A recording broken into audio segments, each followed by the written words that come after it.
Massachusetts School of Law Educational Forum. Thank you for joining us. This program is brought to you by the Massachusetts School of Law and is shown nationwide. The topic for today's show, stress in the workplace. The average American is working the longest week in a generation, clocking in at 47 hours. Furthermore, we sleep 20% less than our grandparents did. As a result, are we experiencing an epidemic of stress-related disorders? And if it's true that stress-related absenteeism is costing American industry over $150 billion a year, isn't it all the more in our best interest to alleviate this ever-growing problem? So, how is job stress best combated? Or on the other hand, should companies simply tell their employees, just stop whining and go back to work? Joining me to discuss stress in the workplace is Bob Cagey, a psychologist and principal of Comprehensive EAP of Lexington, Massachusetts. His firm advises corporate clients on how to deal with employee stress resulting from job and family responsibilities. Welcome to the show, Bob. Thank you. Did I ruin your name? Cagey, it's very close. Okay, thank you for being understanding. Thanks. Now also is Dr. James Campbell Quick. He is a professor of organizational behavior and director of the doctoral program in business administration at the University of Texas at Arlington. He has received numerous awards for his work on stress. He has written several articles on the subject that appear in leading academic and professional journals. Additionally, he is the author of 11 books in multiple languages and editions. Delighted you could join us. Thank you for being here. Great to be here, Diane. Thank you. And Dr. Robert A. Karasek is a specialist in the psychosocial aspects of work and work redesign processes and is a professor at the University of Massachusetts Lowell campus. He is widely published. His model of job stress, the demand control model, is the most used hypothesis for studying workplace stress in the world today. Thank you for being here. And pronounce your name correctly for me. Robert Karasek, and I'm so happy to be here. Thank you very much, Diane. Thank you again. And I'm Diane Sullivan, your host for today's program. Bob, let's start with you. Why is one's job the biggest stress factor in one's life? Well, I think that basically whatever is important to people in their society is almost defined as work. And so it's the most important sphere. It turns out to take the most time for most people. And of course, what I think many of us have noticed in the global economy today is that we have more and more two-wage earner families. So we have people who, both husbands and wives working simultaneously. This brings work into all aspects of family life even. So in fact, the increased work time as well as the centrality in people's lives makes this just the most important sphere. Anything to add to that, Jim? Well, I think Bob made the point that about 1/3 of our time is spent in our work, anywhere from 30 And that's in a good week. That's in a good week. Yeah. And then when you have two earners in the family, you've got the work coming in from two different places. I even notice at the law school, other professors, their kids almost now seem to grow up at the law school because they're in with mom or dad for a few hours, maybe on the weekend, sometimes at night or in the morning, while childcare arrangements are being worked out for a given day because of a problem. So it seems like the family is really part of the work, and the work has almost become like a family for us. Yeah, and you've made the point that the boundary between the family system and the work system really has become much more permeable in the last generation or two. And that really doesn't lead to control in either sphere necessarily very well. Right. I think another interesting issue is that the Europeans, for example, keep that boundary tighter. They maintain their family lives and family goals, other purposes, a little bit more than we've been able to do in the United States. I think somehow work is creeping up on the priority ladder really high. That's not and that tracks with the hours you were talking about at the beginning. And my brother Jonathan is at the World Health Organization, has been tracking working hours. In the U.S. for about a decade they've been trending up, and I think you used the number 47. Yes. In Europe they are going somewhat the other way, trending down. Now the recent last 2 or 3 year trend I'm not quite so sure about in Europe, but Bob's point about the tightness of that boundary between the work sphere and the home sphere in the European context is valid. Yeah, I'd like to make another point. I think from an individual point of view, as separate from the family, one's self-esteem is so wrapped up in what they do, and the danger of losing jobs and layoffs just loom over people in the workforce right now. It's tough. We've had situations where people have lost jobs and not been able to go home and tell their family they have, and pretended to go to work. That's really interesting. Now that you say that, I had never thought of that, but our job is so important to us that you can understand why, and we'll talk about this later, but the threat of a job loss is so significant in terms of stress for people. What is the cause, Bob, of job stress? Well, I think a huge, and I'm sure that all of us will have kind of a different perspective on this, but I think a huge thing with stress these days, people don't feel they can manage the situation. They have no control over it, except in the better companies.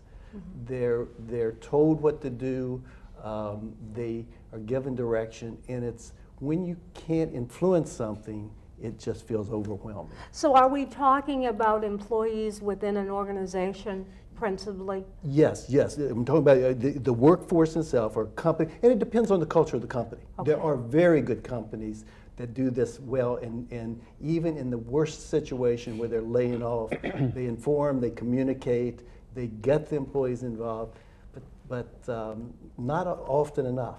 The real stressful situation are those companies where that doesn't happen, and the employees feels in no way can influence what's going on. Right. And coupled with that lack of control that Bob's talking about is the work overload, which is in a couple of surveys at Labor Day over the last 2 years has been shown to be work overload, #1 as reported by employees. So the amount of work coming at you is heavy too. Sure.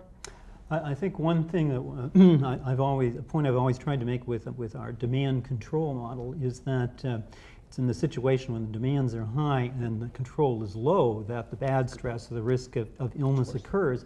But that brings up the issue, well, what if you have demands but you have sufficient control or sufficient possibilities? And in that case, I think people are likely to define the stress as a challenge and as a positive circumstance. So for our demand control model, the lack of control is the factor which switches the good stress to the bad stress. Interesting comment. So I think that we can see the impact of our social structures, our economies, our increasingly global economies, and understand why it may be having these impacts now. So companies can do something about it. Absolutely. They can influence it, but they have to make major shifts in the way they do business, and that's the hard change. That's an extraordinary design challenge, I think, for organizations now, especially when we can understand what you might call the speed of international financial transactions, the impact those have on snap company decisions, and then those of course, transfer down immediately to changes in the job structures and futures of many, many people. So there have to be adjustments there. Those will be big adjustments. Sure. Jim, let's change topics just a little bit. What is the impact or what is the relationship of job stress on somebody's health? It's negative in a number of cases. There are really 3 things that I think are critical to know about stress, especially in the workplace. One is that stress is a known health risk factor, and it plays a direct or indirect role in 7 of the 10 leading causes of death in the Western world. Wow. So it's an important health issue. Number 2, stress is a good thing. As Bob says, there is positive stress. Sure. It's a real asset for dealing with legitimate emergencies and achieving peak performance. And so that's important. And then the third key point is that we have a whole toolkit in the last couple of generations of prevention tools that have grown up, in addition to control that Bob talks about, to learn how to manage stress both from an organizational standpoint and from a personal standpoint. And I think that's so important, and we'll devote some time to that in a little bit as to what we can do to really positively impact the dealing with stress in our life and what a company should do. Yeah, in the worst case, somebody has a heart attack in the workplace and dies. And that has happened, no question about it. So that's an extreme case, but clearly the cardiovascular system is centrally implicated in the stress response. Right. I think that there's some interesting issues here. Of course, the stress responses that we've had as human beings and mammals, these responses have existed since the beginning of our history. It's a way of motivating and activating ourselves. I think somehow what is new is that the magnitude of the stresses are more consistent and common and chronic and continuing, and they come from complex social situations, levels of complexity which we weren't originally physiological programmed for. And then there's the second factor. The organizational structure translates into fixed and relatively permanent control structures, which are new phenomenon. They, our hunter-gatherer ancestors didn't confront those what you might call potential chronic constraints and limitations on behavior, which we are building into all our social structures now. But certainly they had other types of stress. They certainly had huge and acute stressors, loss of life, things like that. Yeah. So that means that the stress responses are meant to deal with these acute stresses, the lion or the something like that. And these fight-flight responses, on the other hand, when we trigger them, hour in and hour out, week in and week out, they don't work for us in the same way. And Cannon originally called it the fight or flight response after he called it the emergency response. And that's what the stress response prepares us to do, either attack or to run away. And when we can do one of those two things, it works fine. We consume the energy and it's expended. But if you get frustrated with your boss, it's not a good idea to attack him or her. I was doing a presentation in front of a large group, and I was trying to illustrate this point, and I said to the audience, we no longer have these animals out there that are ready to pounce on them. And I heard this voice from the back, you want to bet? In some cases, we do have the boss that is just a hostile, mean-spirited kind of person. And that does become chronic over time if it continues and continues. But most cases, our problems with stress are the day in, day out kind of driving in rush hour traffic. Elderly parents, or where are the kids going to be for the day? And it's overwhelming, a lot because of our society, where we are in our culture, a lot because of maybe the aging aspect of where so many of us are caught between parents. So what's going on in our social setup, as well as what's going on in the work. And the chronic ones don't always peak up to get our attention that this is a stressful situation. They wear on us over time and don't give us time for recovery, because energy recovery in rejuvenation is probably as important as the energy expenditure of the stress response. Right. I think that there's another issue when we try to understand why would some stressors be easy to handle and others become the cause of a chronic disease? Why does the burden become chronic? And as we try to answer that question, we've sort of developed a new theory we're trying out with cardiac output research now, and that looks at the restriction on the possibilities of internal physiological coordination that come with restrictions on your external control over situations. It could be your diet. What does that mean in everyday language? Well, that means that what you have to do in order to respond to daily demands, you have to get your heart rate working together with your breathing, together with your blood sugar, together with your adrenaline. They all have to work together. So we're a physiological coordination machine, and we work with very fine tuning. Now, if you then put that machine into a complex social environment which it can't control and yet which absorbs its action for long periods of time, it disturbs the possibility of maintaining those internal equilibriums. So our new theory is that once you can't maintain one of those healthy equilibriums, you push it and you push it and you push it, you switch to a new, lower, less effective equilibrium. You don't have the capacities anymore, and you don't know that. And you wear down. And you keep pushing. You're worn down, and you keep pushing. You don't understand. You've lost the capabilities. You keep pushing. You lose some additional capacities, and you When I push was still. prepping for the show, I read that 80% of all disease is either caused or aggravated substantially by stress. Does that sound right to you?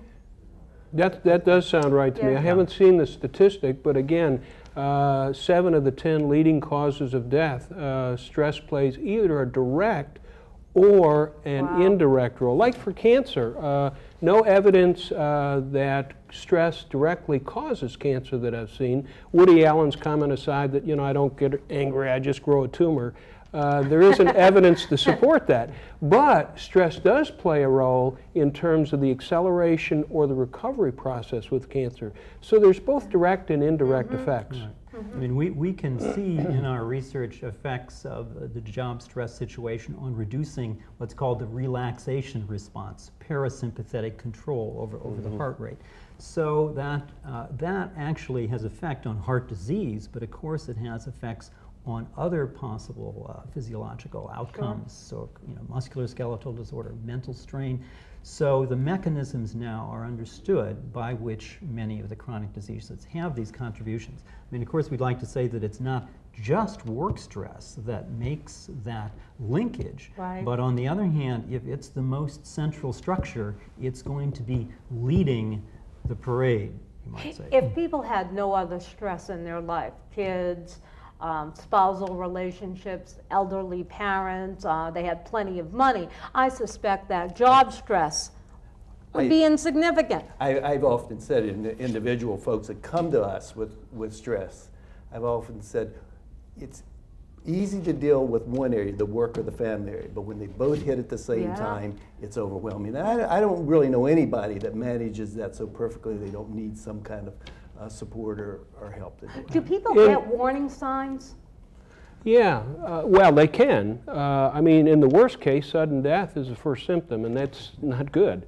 But chest pains can be a warning sign of either known cardiovascular problems or the work we did with a cardiologist in the 80s. He had a group of patients with chest pains, and he couldn't figure out anything physiologically. And I said, well, you're probably not looking at stress profiles at work or at home. And so we spent about 4 or 5 years, and in every case could identify a major source of stress that had popped up in the work or the home environment. But picking up on Bob's point, we didn't find anybody with problems in both areas, and I quipped to the cardiologist, they may be dead. Well, and in fact, we find when we do our research, it's the highly stressed people that never show up for the research. They simply don't have time. They drop out. It's very difficult to do work, research on people who are really stressed out. They drop out of scientific protocols. Let me ask a quick question about type A personalities. Yes. Are they successful because they're type A or in spite of the fact that they're type A? I'm not sure we'll agree on this, but I have a feeling that it's the type A people are successful for their intensity. But the connection, I believe, with a heart disease wasn't so much the personality as one aspect of the personality, which was around hostility of a type A person. And I think when you got a hostile type A person, then they were more likely to get ill. But I'm not so sure that type A people in general that don't have that component suffer as much. And I'd be interested. No, I agree with you, Bob. My own reading of the competing hypotheses on that were that it was either the hurry sickness or the hostility, which were the lethal component. And my reading of the research has been that it's the hostility that's the lethal component. But what's also interesting is that level of socioeconomic achievement is determined by both drive and ability.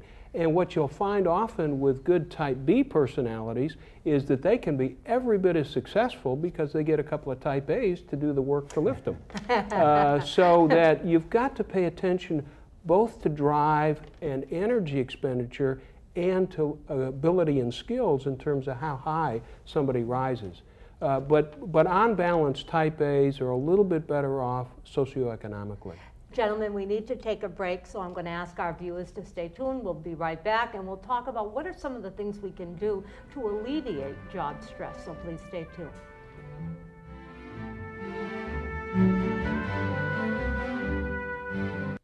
They came from every corner of the country, from small towns and big cities, but they all shared one thing in common. They belonged to a family called Marines. A tough and determined few dedicated to protecting everything we hold sacred. And still, they come. Celebrate the 225-year history of those proud few who have earned the title Marine. This is the story about a group of kids who volunteered. Doing something nice for someone. We fixed stuff. Did some art projects with the kids. We fixed up his house. We worked in the woods. Cleaned up the park.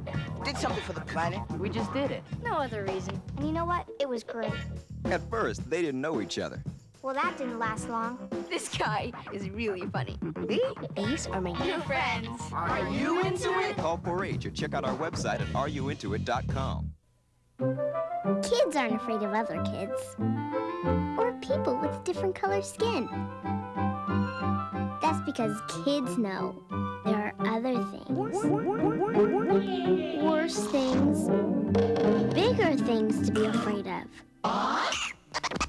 Like monsters from outer space! Remember, friends come in all colors.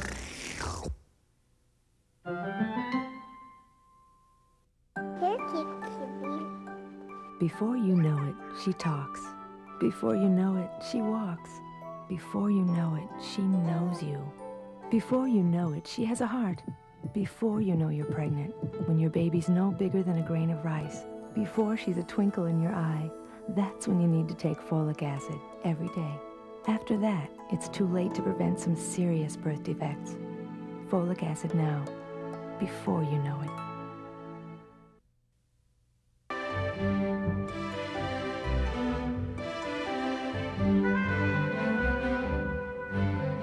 Welcome back to the Educational Forum, where we're discussing job stress. What can one do to effectively combat job stress? Bob, let's start with you. Well, I think when we think of the organizational context, what we'd like to do is give people greater freedom to be able to deal personally with the pressures that they're feeling. Now, there are many different ways that can be done. You can improve communication patterns and communication structures. I think many times we have what you might call hidden issues, issues that don't emerge, emotional blockades, you might say, in organizational structures. Those have to be eliminated so that free and open communication is possible. It's very important, I think, particularly for low-status workers to have those possibilities. So you're talking about a situation in which perhaps a worker in a company at a low level is experiencing some type of job stress that's originated in the job process. Yes, and I mean that may come from changes in personnel levels. It may come from new products. Workloads in general. And of course, part of our demand control model was suggesting that improving the possibilities of control not only reduces the stress level, but it's quite likely to be associated with certain kinds of productivity, like improved quality, improved learning, new techniques and things. So there can be advantages for companies as well as for workers, where it's really critical for maintaining their health status, I think. What about things, Jim, like showing worker appreciation? Would that be helpful for the employee to know that they're very appreciated, or that they're well compensated? Are those types of things that possible works well solutions? Because that's putting positive energy into the employee. But I'd like to take a step back to the beginning, in which we were talking about job stress as an epidemic, and I think it probably is. And what we've learned through human history is we deal with disease epidemics through prevention. And so I think preventive stress management is a toolkit to deal with stress in the workplace. For Do you executives, believe it's effective? Yes, absolutely. And you need, Larry Murphy at NIOSH has done some very good research on stress coping in the workplace, and people with 2 or 3 tools for managing stress are really much better off than a person that only has 1 tool. So primary prevention, secondary prevention, and tertiary prevention are all part of a prevention program, if you will. Primary prevention is what Bob's talking about in terms of restructuring the workplace. Tertiary prevention is treatment for those that are suffering, injured, or hurt in the workplace. We need to provide for those people. And then secondary prevention is things like exercise and meditation and relaxation. I may say, I think we do a really good job with most companies, and particularly with employee assistance programs, and going in and taking care the more tertiary or even secondary, where people have some problems around stress. It could be a physical health problem, it could be depression, it could be whatever the problem is. I think we do a nice job of going in and working with those people, because there are red lights that go off and they come for help, or their managers will refer them. 10 years ago, we used to go in and do a little bit more primary prevention with individuals. And we do stress management programs, and found those programs to work quite well with individuals. But then somebody woke up and said, well, we're throwing them back into a very stressful business where there's no control and tremendous demand. And so that we threw them back into the lion's den with some ability to control their personal situation, but none to control the culture that's going on. And so now we've moved, and with our companies, are much more willing to survey their employees and say, what are we doing wrong? And that's a very enlightened company that does When do you go into a company? Is the typical scenario that you're getting a telephone call from the CEO or the personnel manager saying, hey, we're having productivity problems? What initiates the call to you? We, with the Employee Assistance Program, we're in companies. We're in the companies, and we're there and visible for employees or family members that are struggling with whatever problem, stress. How frequently are you there? In many of our companies, we're in on a weekly basis. Oh, good. But it depends on the size of the company. In some companies that are smaller, like 100 people, they will call us, go through our website, and ask for help. But the help they're asking for is for me as an individual or as a family member. And then when we get in there and start working with them, it turns out that there are a lot of workplace issues. There's frustration with the boss, there's they can't do the kind of work that's expected of them, and then we've got to figure out how to make those changes and how to make companies make those changes while maintaining the confidentiality of the people that are struggling. Well, one last question I have for you in this regard is, if you're in on one of your weekly visits and you come across a 40-year-old woman who you know has a couple of children, and she doesn't have the money to send them to college, so she has that stress, and her boss seems to, quote, have it in for her, what do you do?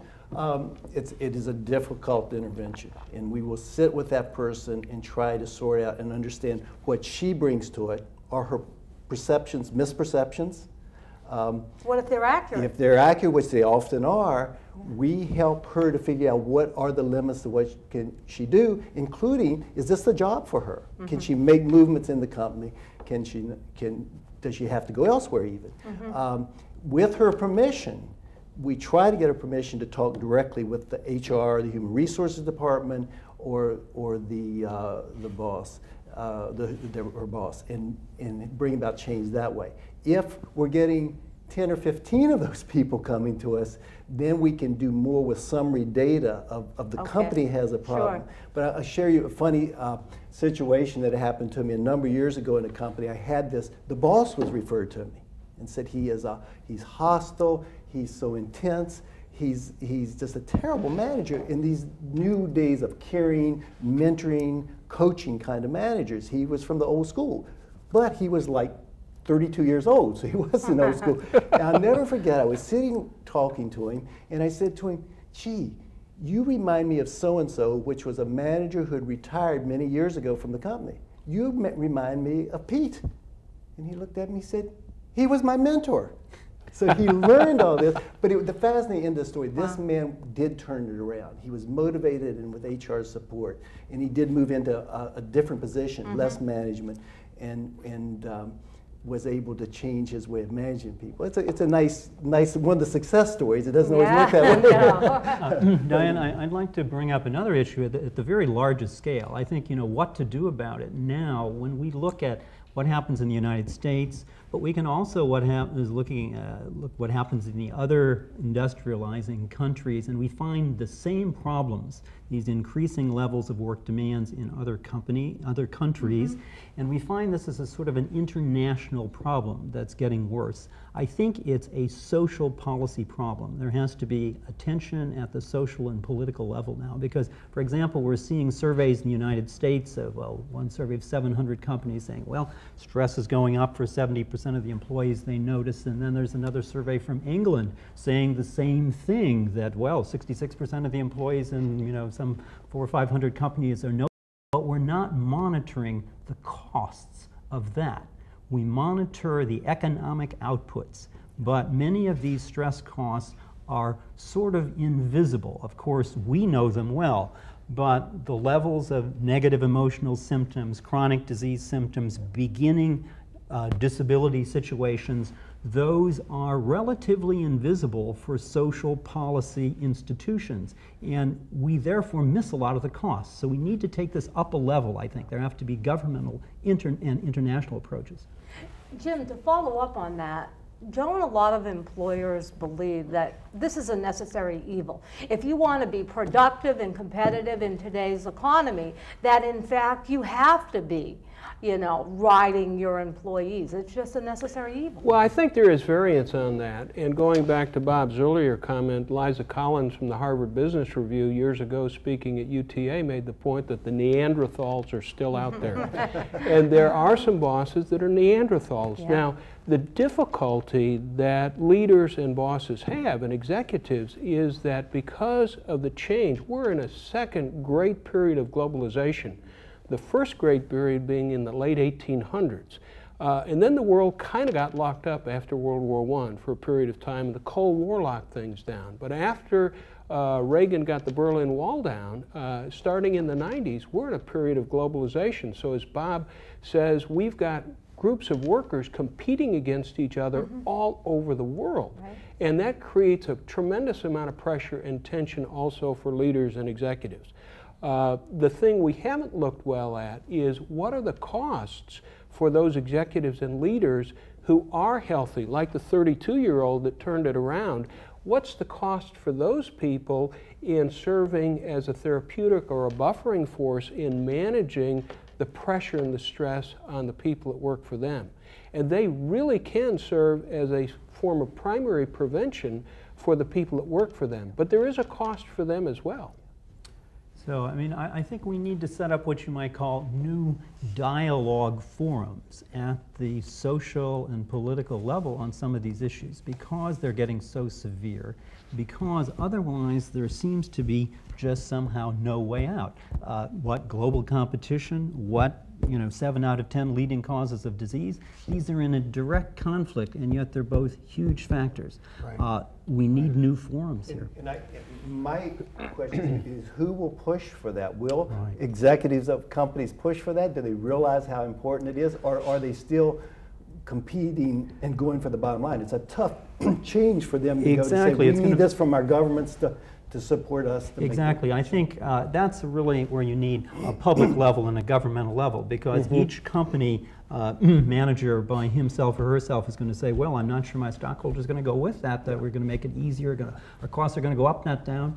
And so you have to level the playing field over all of these competitive arenas in order to make it possible to take these questions up in a serious way. I mean, one of the things that I'm tweaking my mind here on is in terms of if we do this and if we succeed, rather than watching healthcare costs go crazy, which everybody's complaining about, the CEOs are complaining about, they're dealing with it by passing on the cost. If we take it to that level of a social level, a government kind of level, maybe we can have dramatic counterbalance in terms of cost. Right. You know, bringing up healthcare costs, the studies show that employees who indicate that they have a high level of stress in their life, the healthcare costs for that employer are 50% greater. Yeah. So it certainly makes sense to address. It does. Right. Yeah. I mean, I think we have sort of a, there's a normal distribution curve of, health and well-being. And when you, what we're seeing now, I think, is, our global economy pushing us to a point where we're sort of in the escalating part of the curve where some additional pressures, all of a sudden we get maybe 2 and 3 times as many illnesses, but pretty soon we're going to be into the center of that curve.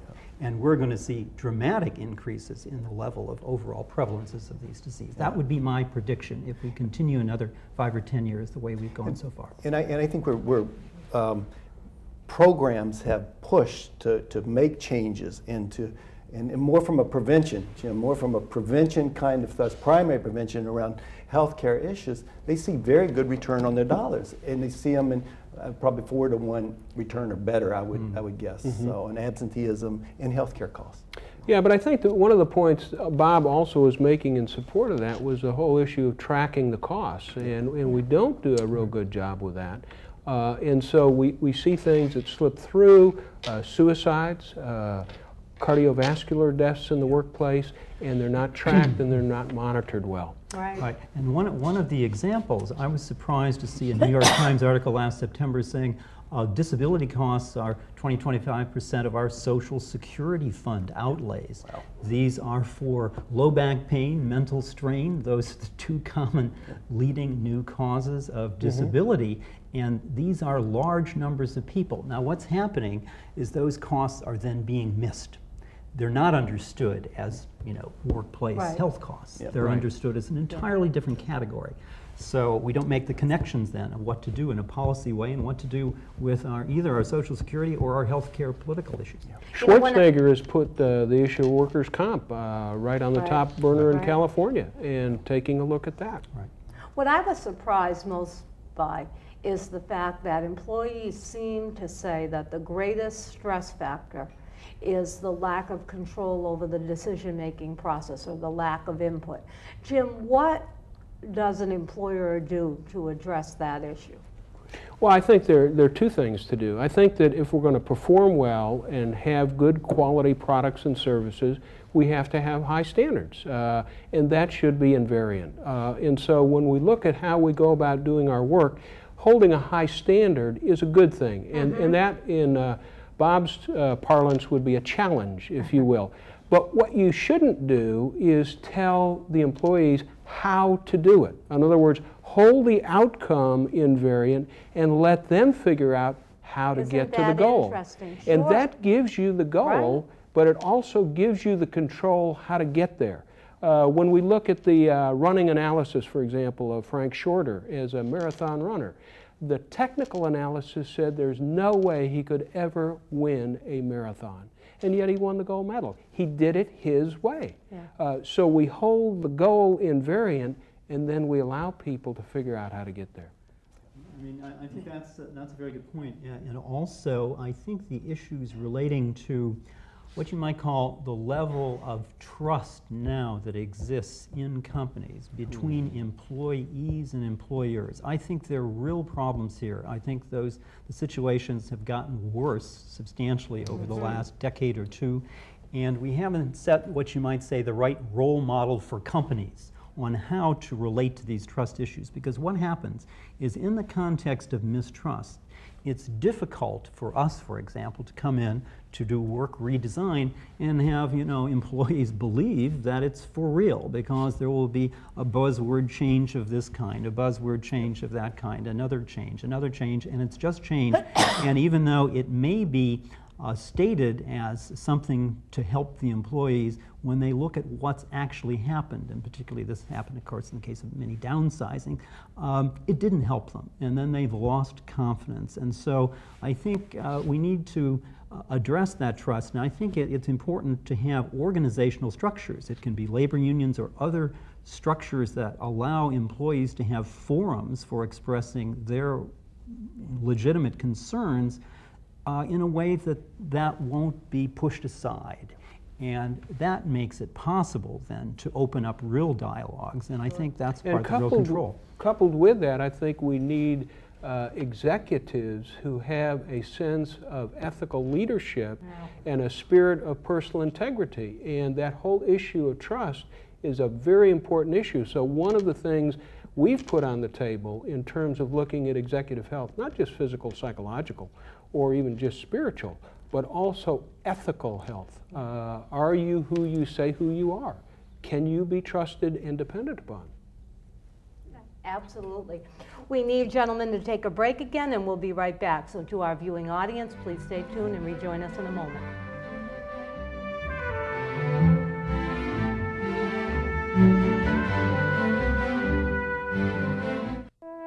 Every time an adult gives up on our kids, every time we surrender to the belief that their future is out of our hands, another child is left behind. I'm General Colin Powell, and I don't believe in giving up. That's why I'm asking you to join America's Promise.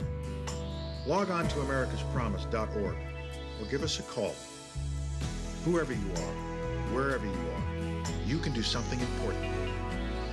Pull your weight. They won't leave you for someone younger. They won't notice you've gained weight. They won't fire you. They won't talk about you behind your back. All they'll ever do is love you. Find the love of your life. Visit PetFinder at aspca.org. Hey, Usher. Hey, look at the time. I gotta get back to work. Hey, close the door. I ain't heating the whole city. You're gonna be there for dinner on Sunday, right? 3 o'clock sharp. Yeah, I can see it's empty. Dad, why do you keep coming back here? It's hard for him to be alone. You coming? No, I think I'll stick around a bit. All right. I'm buying. Maybe the last thing you would do for somebody should be the first. A message from the Credit Union Foundation and your hometown credit union. You know how inquisitive kids are. That's why you store sharp objects in a safe place. Keep medicines out of reach. And if you have a gun, you keep it unloaded and locked away. As concerned members of the television community, we urge you to be just as careful with television. Kids don't always know what they're watching. That's why you should.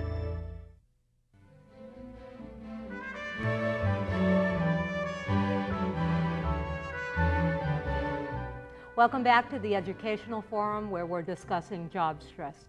Gentlemen, is the stress on women greater than on men? Because women are now in the position where they're principally responsible for the home, but they're also juggling a career. In a sense, the answer is no. In some of the data we've looked at, little more stress from politics in the workplace, but sources of stress in the workplace about the same for both genders. But as you say, there's a dual role problem, and socially we still often allocate the primary responsibilities in the home to the woman, even if she's working full-time. And Marianne Frankenhausen in Sweden, who is now emeritus, her physiological research on men and women executives is really telling, because physiologically women would not recover till a couple of hours later in the evening than males after the workday, and that's because of that dual role problem. Mm-hmm. I think we're seeing some changes over time here that are in the last 10, 20 years, where it may have been true that some time ago the work role wasn't as central to many women's self-image. But as that becomes central, and the centrality of work itself then has the same impacts it has on women and men, then in fact we see the same kinds of responses. But then, as you mentioned, well, then there's the home demands as well, which are generally not equally shared. So what we find when we do a lot of our national surveys is we often find higher levels of responses on negative emotions, depression and burnout, things like that, among women. And we often see that associated with potentially higher levels of the stress causes as well. So it can work out with these generational changes in a negative way. And I believe, going in the 90s, there were more stress-related illnesses among women. Now, I don't know quite what that means, whether they're under more stress or whether that has to do with their own physiology or... I think the physiology is an important part of that, and we ought to take a step back, because the work we were doing at the end of the 80s, early 90s, as I say, there were no differences in terms of the amount of stress the men and women felt in the workplace. but the women were way big time more distressed, and we're trying to figure out what's the theory for that, what's the basis. And as we realized it, women actually are designed for long, miserable lives, and men are designed for short, violent ones. When you look at the physiology of it, so that on depression and a whole variety of non-fatal kinds of problems, women lead men big time. But when you get to the fatal kinds of problems like heart attacks, we're dead 7 or 8 years sooner. So that there are some real physiological differences between the sexes that play an important role in terms of the expression and manifestation of distress. And it's not all coming from the workplace. Right. I mean, it's interesting now, in Denmark, you begin to see, particularly among lower status Danish women, much higher, increasing levels of mortality now. And so as women take on this double role and make work central and feel, well, they're going to do them both just the same level as men and so on and so forth, that puts a burden on them, which you can see now in terms of increasing mortality levels. And I think that it's a lot to think about. And it's particularly a lot to think about when it's not only mortality levels, we can begin to think about fertility levels, in fact. And in some of our more advanced and liberal societies, some of the Northern European societies, we see birth rates declining to the points where, well, we can't reproduce societies either. So I think there's some really big complex issues here relating to men, women, family, and work in our future society, how we're going to work those out. It's not real clear. So there's need for a lot more research in the area to sort it all out. And hopefully we won't go in the direction that women become more violent and men become more, what did you say? Miserable over years. Somebody would do a better job of balancing that out. Quietly suffering. Yeah, although I will say in the last several years, we've seen more acting out on the part of females than used to be the case that we've looked at. You certainly, it feels like you see more press on that and information on that, right. News on that. Yeah. Again, I'm not sure what all that means at this stage, but yeah. Different question. What role has technology played in increasing employee stress?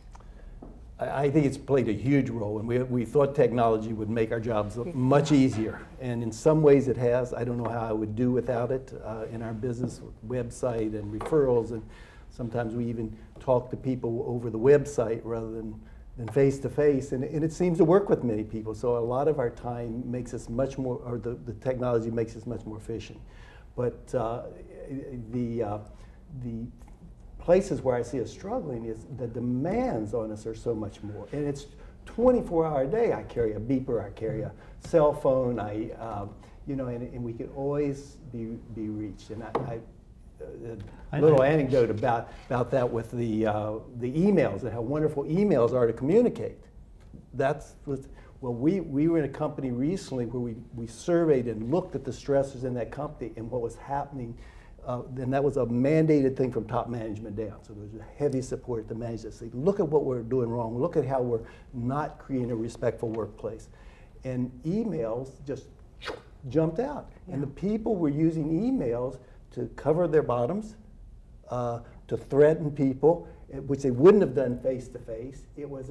I did not realize how detrimental technology and emails could be to the relationships in the workplace and the respect. So we've seen a lot of problems with I think one of the issues is that many aspects of technology, communications technology, our computer revolution, have built this communication possibility that, as you say, makes it hard to find a time to relax.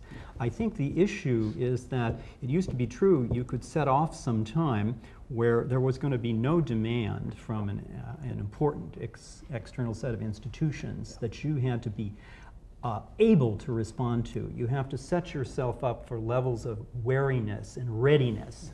And at the same time, when you relax, you pull yourself down a notch from those levels of readiness to respond. But if you're always on beeper, you can't do that. So you don't have the time to allow yourself to go into the deeper levels of relaxation. So why does one always stay on beeper, or why does one carry a cell phone? Well, I think somehow a little bit of the addictiveness of the action, and I think you know, you can be central, and it's particularly for a young active society. It works for different stages in the life, you know, the life course, and less for others.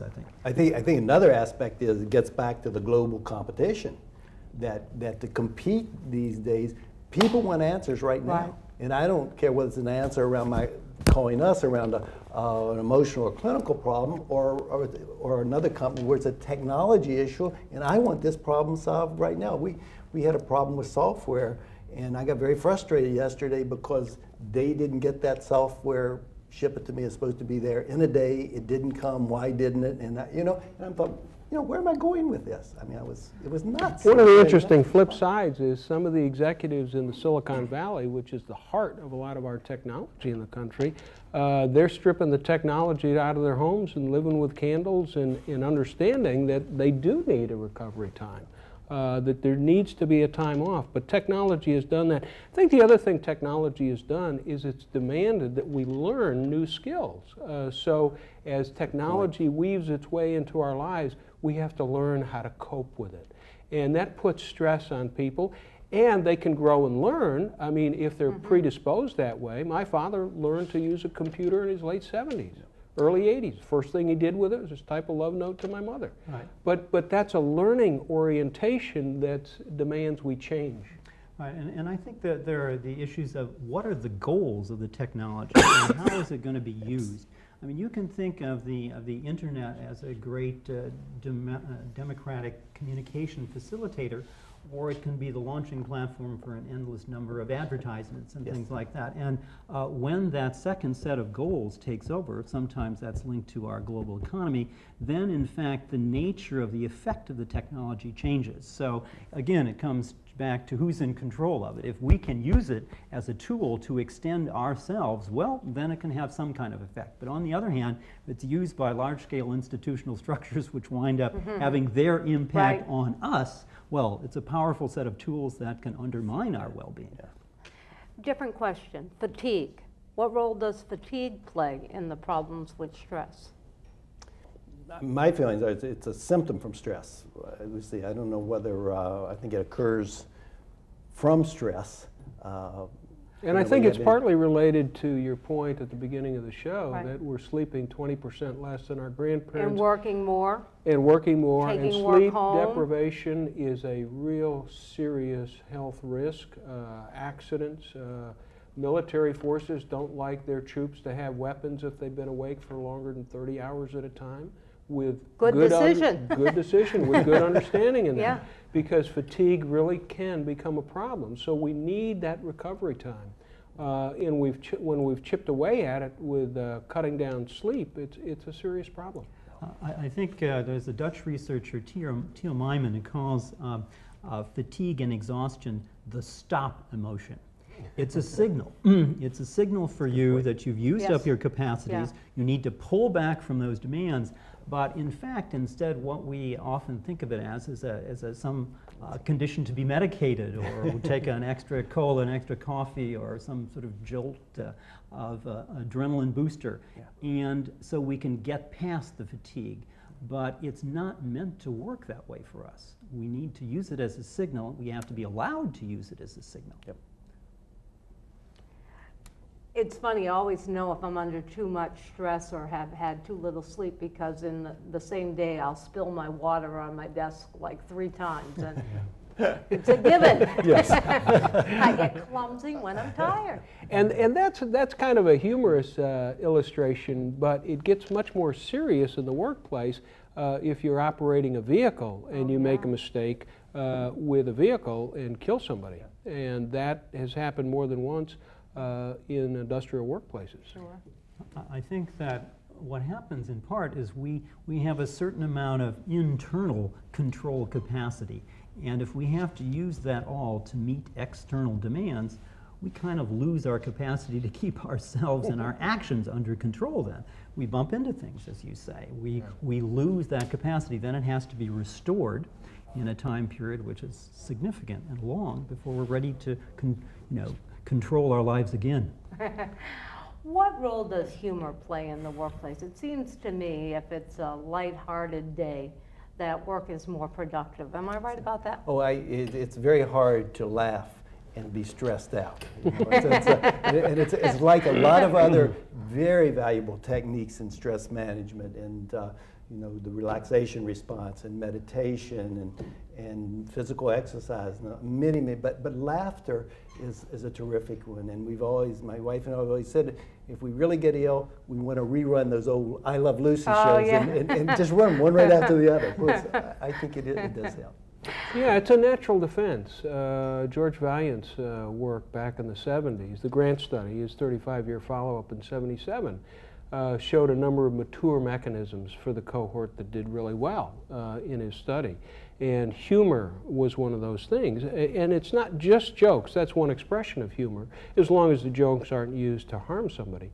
But it's the ability to express ourselves naturally and comfortably so that our feelings come out. And I think if we look at some of the humor in our great comedians of the past, that's the flip side of some very difficult and painful early life experiences for them that now they've turned around into a positive way.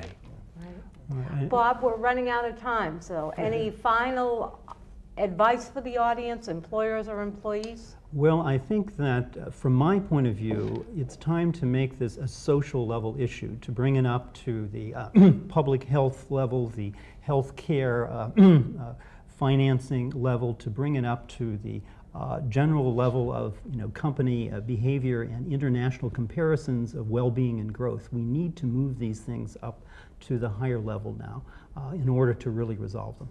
Thank you for your contribution here today. Thank you. Bob, final comments? My final comment is Bob's a step above me. I'm still focusing on a much smaller company, and I think the issue there has to be look at the culture, work on prevention, listen to your employees, and go beyond just kind of individual interventions to a more corporate intervention. And thank you for joining us today. Jim? My final thought is that I think it's very important for us to take our work seriously. I think work is a very important part of our social system, but I think it's equally important not to take ourselves too seriously. So keeping a distinction between ourselves and our work is a very important thing. Great comments. Thank you, Jim. To our viewing audience, until next time, be well. And to my panel, thank you for joining me today.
Every year in our country, almost 14,000 women die from ovarian cancer. It doesn't have to be that way. When detected early, ovarian cancer is usually treatable. Unfortunately, in its early stages, it often shows few symptoms, and these symptoms can sometimes be misinterpreted as something else. Ovarian cancer is a serious health risk for women at any age, but it can be beaten. We know. Because we're beating it.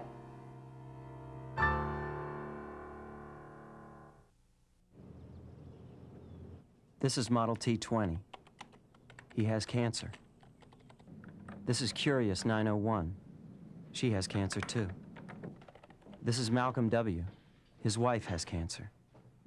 This is the Cancer Survivors Network, a place where people can get together online to share information, get support, and get hope. This is the American Cancer Society. This is where to go for help. When I was about 13, I had the worst paper route in the history of paper routes. We worked out this great system. We'd start in the garage folding all those papers. And just talk. That was my favorite part. Remember Dad? You know, I think he read more papers than he folded. Oh, we were quite the team, weren't we? Well, I still think you were driving a little too fast, Mom. When you put your family first, you're building relationships that last. From the Church of Jesus Christ of Latter-day Saints.